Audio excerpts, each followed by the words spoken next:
Shalom, kita akan belajar bagaimana kita memiliki hati seorang hamba.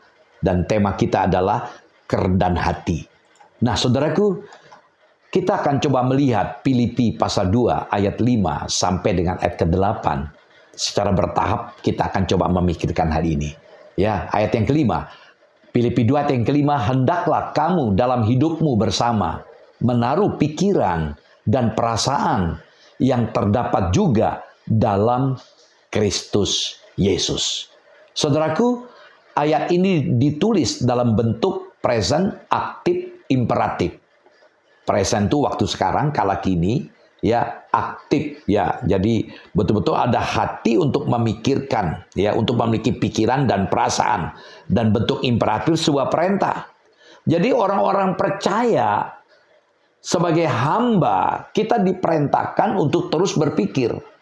Nah, kata Yunani yang digunakan, pikiran dan perasaan, ini adalah proneo, seperti Yesus. Nah, sasaran dari kekristenan itu adalah keserupaan kita dengan Tuhan Yesus dalam pikiran dan perbuatan.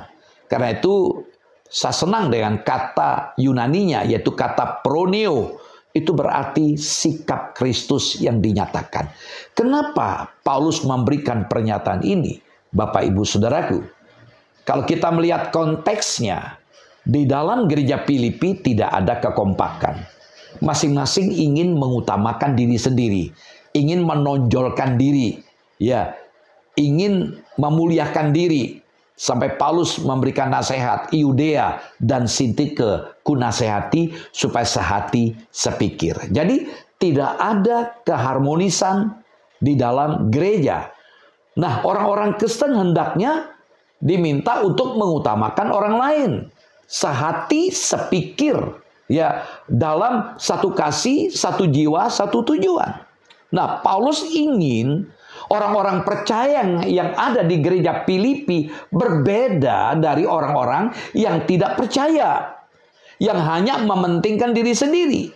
Karena kita ada di dalam Kristus, egoisme, individualisme, ya, tidak mendapatkan tempat. Sebaliknya di dalam Kristus orang-orang akan rela untuk saling menasihati, saling menghibur, bersekutu dalam roh, mengobarkan kasih mesra dan belas kasihan.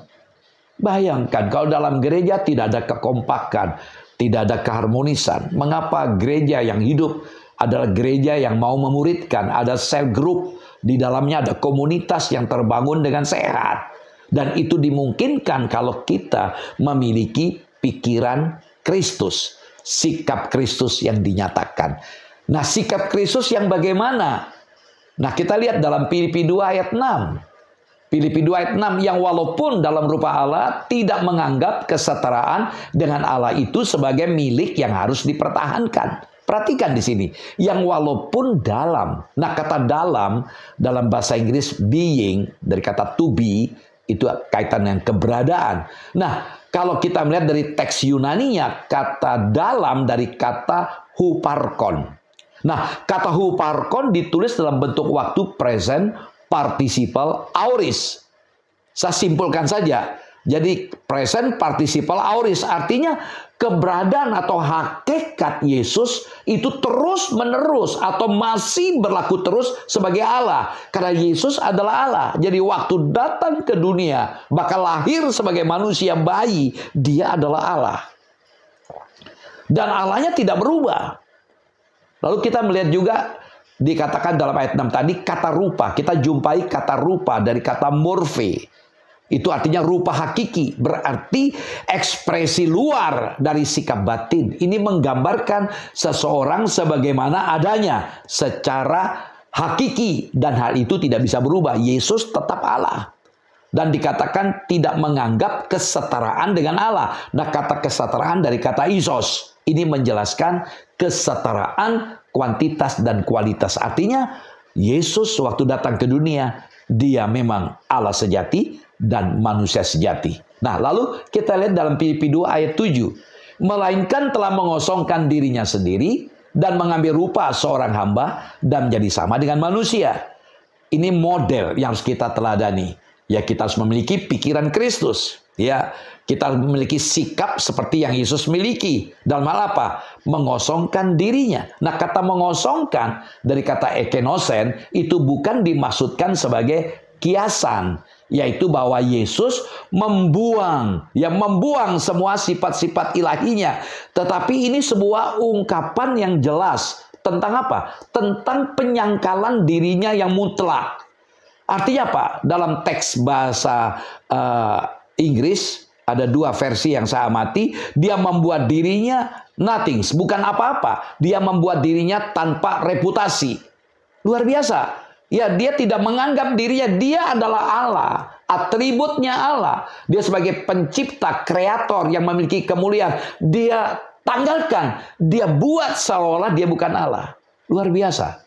Saudaraku, misalnya ya, saya orang kaya konglomerat, tapi karena demi untuk motivasi orang di desa, di kampung, saya menyamar sebagai orang miskin. Orang-orang tahu saya miskin, tapi jujur, hakikat saya adalah orang kaya. Itulah kira-kira gambarannya. Yesus buat dirinya seolah-olah dia bukan Allah, manusia, bahkan menjadi hamba. Nah, kata hamba ini menarik dari kata doulos. Kata doulos berarti budak, ya, tidak memiliki hak atas dirinya. Artinya, Yesus rela melepaskan haknya. Dalam Filipi 2 ayat 8 kita melihat dia mengosongkan dirinya, loh, ayat 8 kita melihat, dan dalam keadaan sebagai manusia ia telah merendahkan dirinya dan taat sampai mati, bahkan sampai mati di kayu salib. Perasa menjadi sama dengan manusia. Dalam ayat 7 bagian akhir diulang lagi dalam perasa, dalam keadaan sebagai manusia, dan dalam keadaan sebagai manusia ayat 8. Jadi ini pengulangan. Di atas dimaksudkan sebagai pemisahan sekaligus penekanan. Artinya apa? Yesus betul-betul adalah Allah dan betul-betul menjadi manusia. Dia adalah Allah, manusia. Keilahian dan kemanusiaan yang digabung menjadi satu, dan ia datang sebagai seorang hamba. Yesus tidak hanya berhenti sampai menjadi manusia dan menjadi hamba, bahkan dia turun lebih rendah lagi. Dia merengkuh kematian yang paling hina dan menyakitkan, yaitu kematian di kayu salib. Saudaraku, kerendahan hati memungkinkan untuk melepaskan segala atribut yang nempel dalam diri ini. Segala atribut artinya Yesus sebagai sang pencipta, sebagai penguasa, rela dilepaskan. Ia tidak menuntut hak seperti kita. Pada umumnya selalu menuntut hak. Apa menjadi hakku? Kita tuntut. Kita bisa menyatu. Kita bisa bekerja sama dengan baik. Kalau kita mau merendahkan diri. Yesus adalah model kerendahan hati. Kita ikutilah dia. Begitu indahnya. Kita belajar kerendahan hati yang ajaib dari Yesus. Dia rela melepaskan segalanya. Mungkinkah kita bisa seperti itu? Kalau Yesus adalah Allah, seharusnya kita lebih bisa. Karena teladan diberikan. Yesus yang adalah Allah, yang seharusnya diberikan tempat, kehormatan, kemuliaan. Tapi dia lepaskan.